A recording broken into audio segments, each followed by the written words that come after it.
Pemirsa, kita awali ke berita yang pertama. Harga minyak goreng di pasar satelit masih dengan harga lama, yaitu Rp18.000 per liter. Dengan harga tersebut, banyak pembeli yang biasanya membeli ke pedagang beralih membeli minyak goreng ke supermarket terdekat.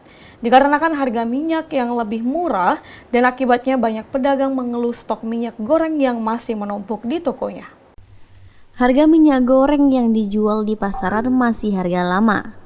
Harga tersebut membuat pedagang pasar yang menjual sembako seperti minyak goreng sepi pembeli dikarenakan harga di pasaran masih menggunakan harga lama, yakni sebesar Rp18.000 per kilogramnya. Tidak sama dengan harga minyak goreng di supermarket atau mal, sehingga banyak pembeli yang berpaling membeli minyak goreng ke supermarket terdekat. Berkurangnya pembeli di pasar membuat pedagang tidak mengambil stok minyak goreng lagi ke agen, karena stok minyak di tokonya masih banyak.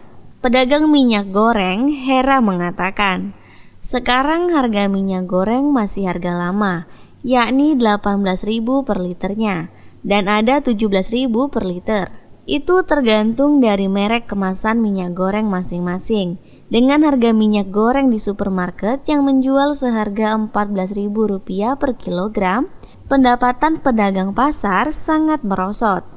Dikarenakan pembeli yang biasa membeli untuk berjualan lebih memilih membeli minyak di supermarket. Hera mau harga minyak goreng kembali stabil. Masih seperti biasa, Dek. Si harga normal 18 tuh ya. Ada yang 17, dia tergantung merek. Kami agak merosot pendapatannya. Banyak melari ke Indomaret, Alfamart. Jauh merosotnya. Yang biasa beli agak banyak tuh orang jualan tuh tidak pernah lagi mampir Pak kita. Ya semoga minyak ini stabil. Jadi kita enak kan, lancar jualannya. Yolanda Monika Putri, Silampari TV melaporkan.